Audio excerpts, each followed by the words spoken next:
How to change country in expert option. Hi everyone, welcome back to another video from Trading for Beginners.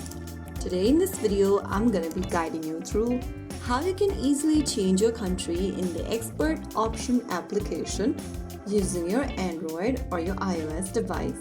So without wasting much of our time, let's get started.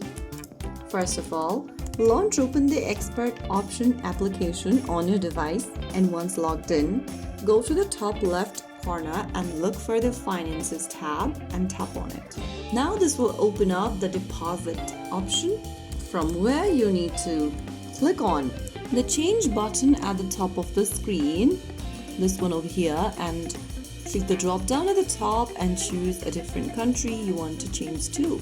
Soon after you do that, you'll need to go ahead and verify with your phone number. Type in your mobile phone number in the provided text field and click on Request Call.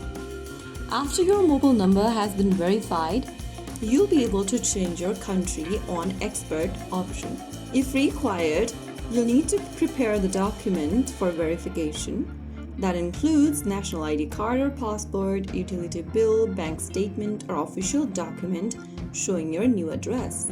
And that way you will be able to change your country on expert option. If you found the video helpful, don't forget to like, share, and subscribe to our channel. I will be back again in the next video.